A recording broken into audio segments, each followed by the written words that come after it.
2024 की चुनावी जंग में आज उत्तर प्रदेश में बड़ी हलचल है।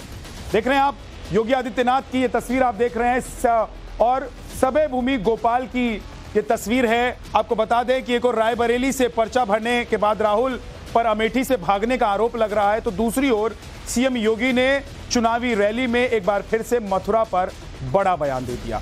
मथुरा पर सीएम योगी ने बहुत बड़ा बयान दिया है। मथुरा में जितनी भी भूमि है वो ठाकुर केशव देव जी की है।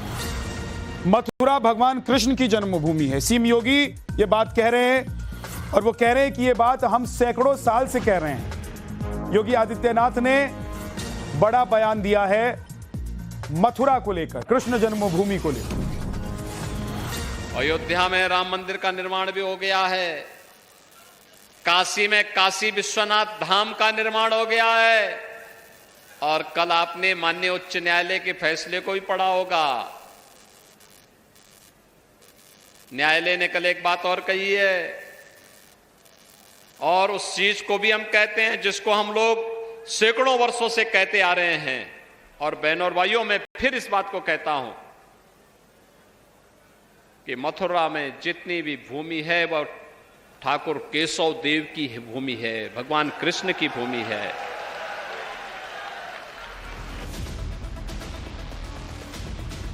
योगी आदित्यनाथ ने मथुरा को लेकर बड़ा बयान दिया। फिरोजाबाद में चुनाव प्रचार के दौरान उन्होंने ये बयान दिया। हम आपको बताएंगे कि मथुरा को लेकर विवाद क्या है और कैसे औरंगजेब ने मथुरा पर अत्याचार किया था। लेकिन उससे पहले सीएम योगी का एक और बयान आपको दिखा दूं।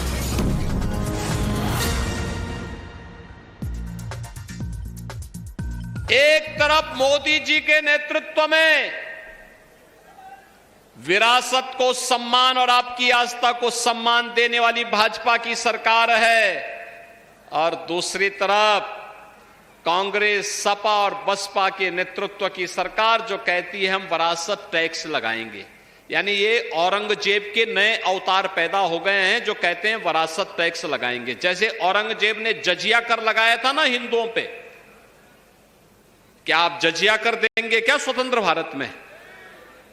लेकिन ये जजिया कर आपसे वसूली करना चाहते हैं। अब आपको बताते हैं कि मथुरा में कृष्ण जन्मभूमि का पूरा विवाद क्या है। आपको बताते हैं एक एक करके, एक एक पॉइंट्स के जरिए। मथुरा में 13.37 एकड़ जमीन को लेकर दरअसल विवाद है।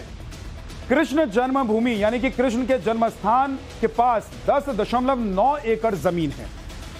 शाही ईदगाह मस्जिद के पास 2.5 एकड़ जमीन है। ये दोनों के पास है अलग अलग।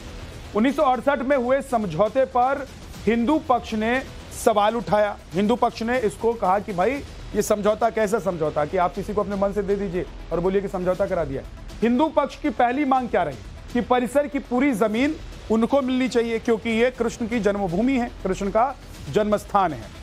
हिंदू पक्ष की दूसरी मांग यह है कि ईदगाह मस्जिद परिसर से हटाई जाए, कि जहां पर कृष्ण जी जन्मे, जहां पर मंदिर था, वहां पर ईदगाह बनाने की जरूरत क्या थी? ईदगाह बना दिया तो उसको हटा दीजिए। औरंगजेब ने मंदिर तोड़कर शाही ईदगाह मस्जिद बनवाई थी। आपको पता होगा कि औरंगजेब ने कई जगहों पर हिंदुस्तान में कई मंदिरों को तोड़ा और तुड़वाया और वहां पर मस्जिदें बना दी, और कम से कम कुछ ऐसे स्थान जहां पर कृष्ण, राम और शिव के वो स्थान हैं उसको लेकर हिंदू पक्ष लगातार अपनी मांग करता रहा है।